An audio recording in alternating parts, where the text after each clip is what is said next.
Quand on exige le respect, on est respectueux. T'entends? Pour toi, ça veut dire que tu la boucles. Et pour moi, tu peux aller te faire foutre.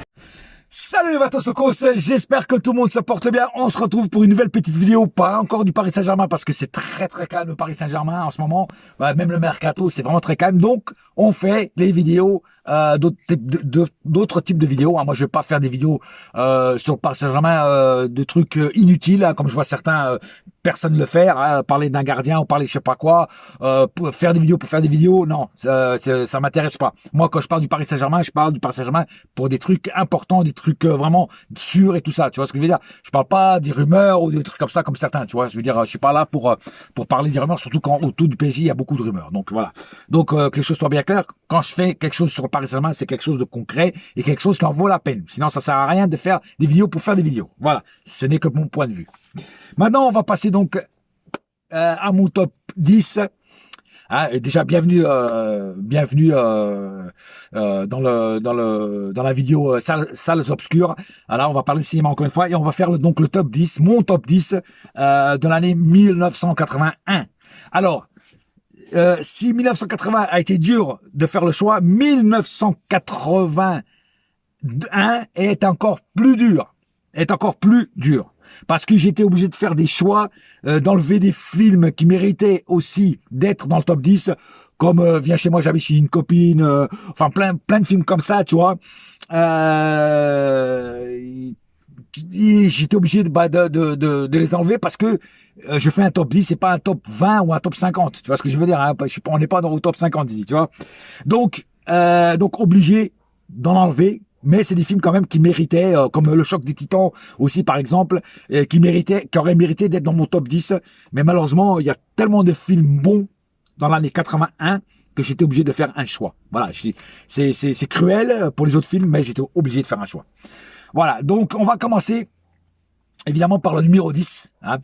Alors c'est un film d'horreur. Encore, oui, je sais, un film d'horreur. Oui, il y en a beaucoup de bons. À l'époque, il y en avait beaucoup de bons de films d'horreur. Mais c'est pareil, c'est un film qui a été fait par Lucio Fulci et c'est L'Au-delà. Alors, si vous n'avez pas vu ce film qui s'appelle L'Au-delà, c'est dans la lignée de Frayeur. Rappelez-vous dans l'autre vidéo. L'Au-delà, c'est vraiment un film. Alors, il y a des scènes un petit peu gore, un peu sanguinolentes, mais il y a aussi un aspect énorme, un aspect vraiment morbide dans le film. Et franchement, moi j'ai kiffé. Moi j'ai kiffé énormément ce film. Ce film est sorti en France pardon, le 14 octobre 81. Voilà, film de Lucio Fulci. Et si vous connaissez pas ce film, je vous le conseille parce que c'est vraiment un excellent film. Voilà, vous allez passer des nuits blanches tellement le film il va vous prendre au cerveau. Voilà. Pardon. Un petit chat dans la gorge. Voilà, donc film à voir absolument si vous l'avez pas vu. Voilà, film de 1981 qui est vraiment un film à voir. Maintenant passons au numéro 9. Le numéro 9, c'est un film, je vais considérer ça comme un film français parce que le réalisateur est français, c'est Jean-Jacques Hano. Le réalisateur, voilà. Et le film, c'est La Guerre du Feu. La Guerre du Feu, pourquoi j'adore ce film? Alors oui, c'est fait avec des acteurs américains, comme Redon Chong. Redon Chong, cette actrice, j'adore, qui a fait des films comme Soul Man, comme elle apparaît aussi dans le film Commando avec Schwarzenegger, c'est la petite blague là, voilà. Dans Beat Sweet, hein, le meilleur film de hip-hop de tous les temps. Elle a fait toujours que des petits rôles, mais je trouve que c'est une très bonne actrice de deuxième rôle en fait. Voilà. Et elle aurait mérité des premiers rôles, mais franchement je la trouve vraiment très bien. Et dans La Guerre du Feu, elle fait le rôle de celle qui apprend à faire le feu aux autres. Voilà. Parce que les autres ne savent pas faire le feu. En fait, si vous connaissez un petit peu l'histoire, c'est le feu, ils le prennent quand il y a un éclair sur l'arbre et puis ils gardent le feu puis ils le réaniment à chaque fois, tu vois. Voilà, ils ne savent pas faire le feu. Mais t'as les tribus à l'époque qui savaient déjà faire du feu, avec comme ça, vous voyez, voilà. Et elle sait faire, sa tribu sait le faire. Et elle va apprendre à faire le feu aux tribus, donc elle va s'associer. La Guerre du Feu est un film qui n'a pas de parole, je veux dire, ça parle pas comme nous. Hein, c'est Atra, Utoji, Atra. Voilà. Et c'est très réaliste parce que justement, moi j'ai vu des films sur la préhistoire où ça parlait comme nous. À l'époque de la préhistoire, les hommes ne parlaient pas comme toi et moi. Hein, ils parlaient pas le français, ils parlaient pas l'anglais, ils parlaient pas le chinois, ils parlaient pas je sais pas quelle langue. Tu vois ce que je veux dire?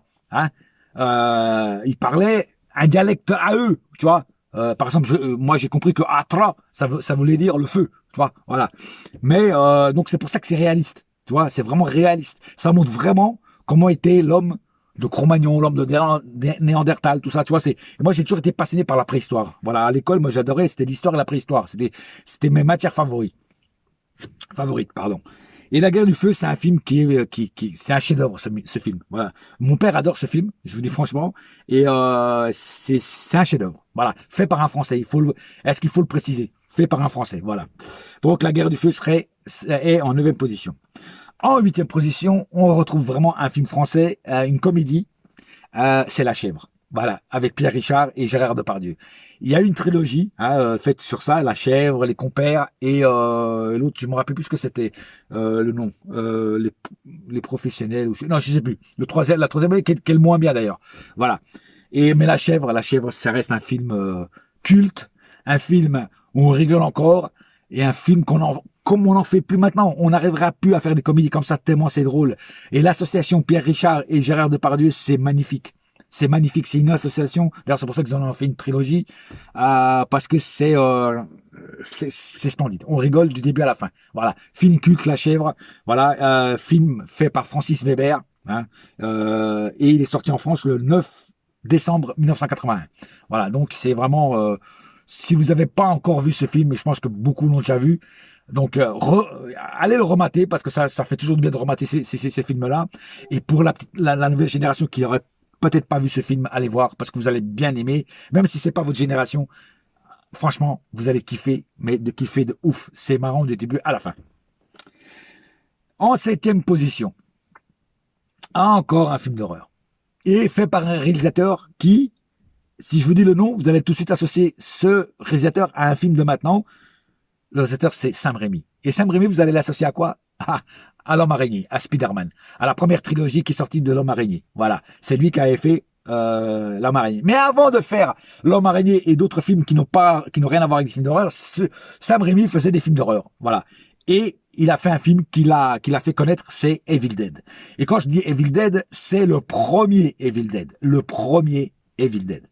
Voilà. Celui qui est sorti en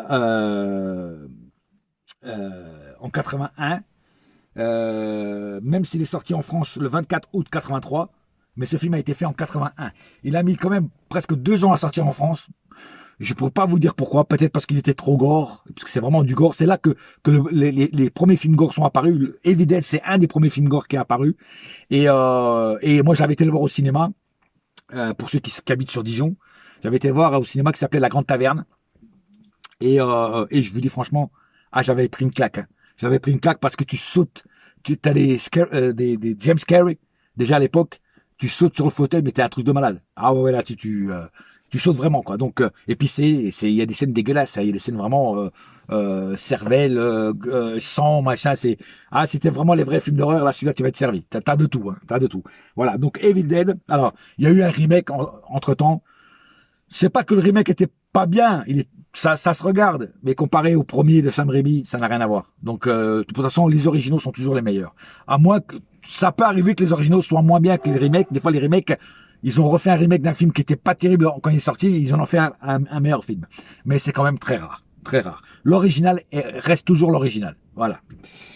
En 6e position, un film que j'adore, un film avec Sylvester Stallone, Michael Caine et Pelé. C'est À nous la victoire.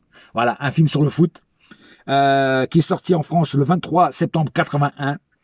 Et il y avait aussi Carole Laure dans le film, qui a un petit rôle. Et franchement, magnifique. Magnifique ce film. Si vous aimez le foot, si vous aimez Stallone, si vous aimez Pelé, si vous aimez Michael Caine, ça se passe durant la Seconde Guerre mondiale. Et ces gens-là sont prisonniers dans des camps en Asie. Et un colonel voit que certains prisonniers savent jouer au foot, tu vois, et ils décident d'organiser un match contre l'équipe allemande, l'équipe du Troisième Reich, hein, on va dire ça comme ça, pour prouver que le Troisième Reich, que l'équipe allemande est plus forte que l'équipe en face, qui est en fait une équipe qui est formée de tous les autres pays, sauf l'Allemagne. Alors Pelé, Brésil, t'as un Argentin, t'as un Anglais, t'as un Hollandais, t'as de toutes les nationalités, et t'as Stallone qui va faire le rôle du gardien de but, qui va être l'américain, voilà, parce qu'il est bon à la main, parce que eux ils jouent le football américain, donc ils voient qu'il est bon à la main, donc il devient le gardien de but, même si j'en avais déjà un. Voilà, je veux pas trop vous spoiler ce film, mais je vous le conseille absolument. À nous la victoire, c'est un chef-d'œuvre, ce film, un chef-d'œuvre. Voilà, il y a aussi des acteurs français qui apparaissent dans le film. Ceux qui creusent le tunnel sous les égouts de Paris, je vous en dis pas plus. C'est des acteurs connus français. Donc à nous la victoire, je vous le conseille. 5 étoiles de Guide Michelin, ce film. Ce film d'ailleurs mériterait d'être plus devant, quelques places devant, mais il y a trop de bons films dans l'année 80. En numéro 5, encore un film avec Stallone. Eh oui, encore un film avec Stallone. C'est un film qu'il a fait entre Rocky 2 et Rocky 3. C'est Les Faucons de la Nuit. Voilà, Les Faucons de la Nuit, un film de Bruce Mammouth. Pas Mammouth écrasé pris, hein, pas le mammouth l'animal, Mammouth. Ça s'écrit différemment, mais ça se prononce pareil. Qui est sorti en France le 22 avril 81. Les Faucons de la Nuit, c'est d'ailleurs Stallone, il a une barbe, hein, il est méconnaissable parce qu'il a une barbe. Il joue le rôle d'un flic d'une section spéciale, comme il fait toujours. Hein, déjà là à l'époque, il faisait déjà ça. Où il doit arrêter ou tuer un terroriste qui pose des bombes un peu partout. Le terroriste est connu aussi, je ne me rappelle plus de son nom, mais il est connu. Je crois même que c'est l'acteur qui a fait Hitcher. Voilà, pour ceux qui ont la référence. Il faudrait que j'aille revérifier, mais il me semble que c'est ça. Mais Les Faucons de la Nuit, c'est vraiment du super Stallone. C'est un film qui à la base n'est pas trop connu, tu vois, mais qui est excellent. Moi, je le trouve vraiment excellent comme film. Ça me rappelle un peu plus tard Cobra. Vous savez, le film qu'il a fait, Cobra, tu vois. Eh ben, c'est un peu le pré-Cobra, on va dire ça comme ça, tu vois. Et franchement, moi j'adore. Film vraiment alors, comme je dis, il a fait ça entre Rocky 2 et Rocky 3. Voilà. Et donc je vous conseille Les Faucons de la Nuit. Regardez-le parce que ça mérite le détour. En numéro 4, c'est un film qui est sorti avec un titre mortel. Il est sorti aussi en 1981. C'est le premier Indiana Jones. Alors à l'époque, c'est sorti avec comme titre Les Aventuriers de l'Âge perdu. C'est sorti avec ce titre-là en français. Mais c'était le premier Indiana Jones. Révolutionnaire. Film de Spielberg, révolutionnaire. Film vraiment d'aventurier, hein, on peut le dire. Et Harrison Ford est magnifique dans le rôle de Indiana Jones. D'ailleurs, déjà, j'adore cet acteur à la base. Et franchement, on a pris une claque. Quand ce film est sorti, on a pris une claque. Parce que il y a de tout dans ce film. Il y a de tout. Action, aventure, il y a vraiment de tout. C'est du Spielberg haute couture. Voilà. C'est un film qui mériterait même d'être encore plus haut. Mais comme je dis, il y a beaucoup de choix. Donc voilà. Donc je pense que tout le monde l'a vu, et ceux qui l'auraient pas vu, allez le voir, parce que il allait le voir surtout toute la saga Indiana Jones, parce qu'il y en a plusieurs, il y en a 5 ou 6, hein, je sais plus combien il y en a, mais il y en a au moins 5. En troisième position, c'est un James Bond avec Roger Moore. Alors moi j'adore, pour moi les meilleurs James Bond c'est avec Roger Moore, voilà, parce que je trouve que c'est lui qui fait le plus british. Déjà c'est un acteur vraiment british à la base, et en termes de physique, je trouve que c'est lui qui représente le plus un agent secret. Tu vois ce que je veux dire? Voilà, Roger Moore, il était né pour faire James Bond. Voilà. Alors on l'a vu dans Le Saint, hein, la série Le Saint. On l'a vu dans des films comme Les Loups de haute mer avec Anthony Perkins. On l'a vu dans plein d'autres films avec Amicalement Vôtre, avec Tony Curtis, la série qui est une série culte, voilà. Mais en James Bond, il est magnifique, magnifique. Et voilà. Et le James Bond qui est sorti, donc ce James Bond là, c'est Rien que pour vos yeux. C'est-à-dire c'est celui-là que j'ai sur mon t-shirt. Voilà. Je sais pas si vous voyez, c'est Rien que pour vos yeux. Voilà, il est sorti le 22 août 1981 dans les salles de cinéma françaises. Et c'est pareil, c'est du James Bond. Si vous aimez vraiment les James Bond, voilà, alors j'ai un grand respect pour les autres acteurs, surtout Sean Connery, parce que ça n'a pas vraiment été le premier. Sean Connery, il y a eu un James Bond en noir et blanc, mais qui est passé vraiment très truc. Mais les premiers James Bond en couleur, avec déjà des gadgets, c'était avec Sean Connery. Voilà. Mais moi, j'ai une préférence pour Roger Moore. Roger Moore, pour moi, c'est là que James Bond a vraiment explosé avec des gadgets, plus d'action encore, tu vois, des trucs vraiment très bien faits pour l'époque. Et mon deuxième James Bond préféré, c'est Pierce Brosnan. Voilà, je trouve que Pierce Brosnan a bien remplacé Roger Moore, même si c'est pas lui qui a tout de suite pris les rênes. Il y a eu Timothy Dalton qui en a fait 2. J'ai pas trop aimé Timothy Dalton parce que Timothy Dalton, je trouve qu'il avait pas le physique pour être un James Bond. Mais Pierce Brosnan, oui. Et mais sinon, bon, je crois que Roger Moore en a fait 7, 7, 007, voilà, 7 James Bond, et ils sont tous les 7 magnifiques. Voilà. En numéro 2, un film que j'apprécie vraiment. Mais c'est un monstre de classe. C'est un film qui a été fait par le réalisateur George Miller. Il est sorti le 11 août 1980 en France et c'est Mad Max 2. J'ai bien dit Mad Max 2. Voilà.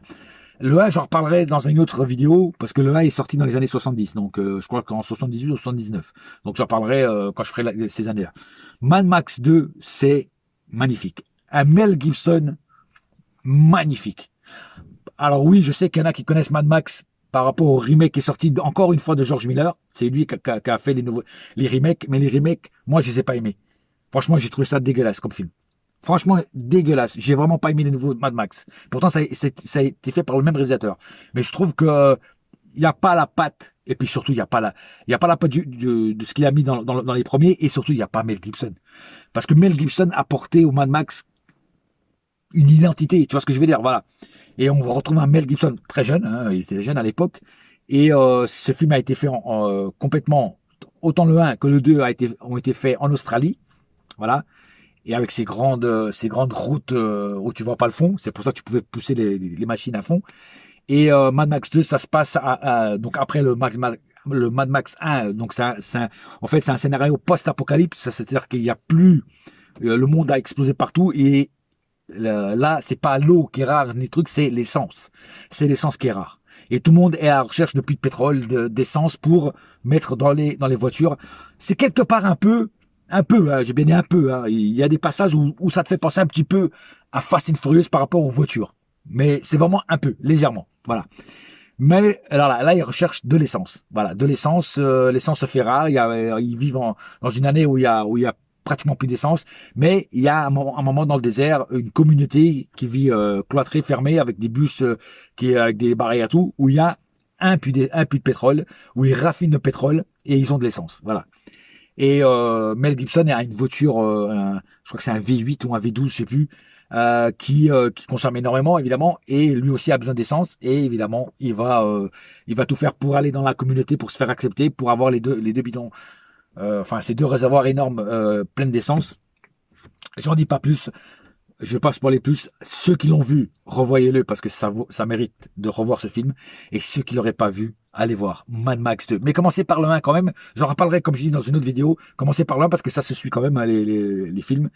Hein, Mad Max 1, Mad Max 2, voilà. Il y a eu le Mad Max 3 avec Tina Turner que moi personnellement j'ai pas aimé. Il y a Mel Gibson, mais c'est tout à fait un autre style. Déjà, il y a pratiquement plus de voitures. Et c'est une autre histoire, c'est un autre truc, c'est bizarre. Voilà, c'est un film assez bizarre, le Mad Max 3. Donc je vous conseille quand même de regarder le 1 avant, bon, j'en reparlerai dans une autre prochaine vidéo, et le 2, parce que c'est 2 Mad Max, franchement c'est de la balle, et ça mérite vraiment la 2e place. Mad Max 2 à la 2e place, ça le mérite. Et enfin, la 1re place, c'est qui? C'est un film... Wow, c'est un film que j'adore. Franchement, je le regarde, je l'ai vu 10 millions de fois, je m'en lasse pas. C'est un film de science-fiction. C'est un film de John Carpenter. John Carpenter, pour ceux qui ne voient pas qui c'est tout simplement le mec qui a inventé le film Halloween, Michael Myers. Voilà. Ghost of Mars aussi, pour un peu plus récent, avec Ice Cube, tout ça, avec Pam Grier. Jason Statham aussi dans ce film-là, Ghost of Mars, voilà. John Carpenter a fait des films excellents, vraiment des films vraiment qui tabassent. Et ce film, c'est New York 1997, voilà. New York 1997 avec le personnage Snake Plissken. Voilà, Snake Plissken qui a, alors il y en a eu 2. Hein. Il y a eu celui-là et il y a eu Los Angeles 2000, je sais plus quoi. Voilà. Et le premier est toujours le meilleur. Voilà. Le 2 est pas mal, mais le premier, New York 1997, c'est un chef-d'œuvre. C'est un chef-d'œuvre.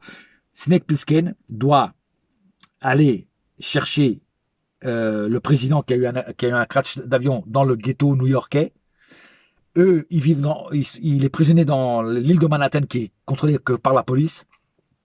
Et lui, c'est le seul qui peut aller dans le ghetto de New York, aller chercher le président qui est vivant, parce qu'il a eu une capsule qui l'a protégé du crash, ou je sais pas quoi.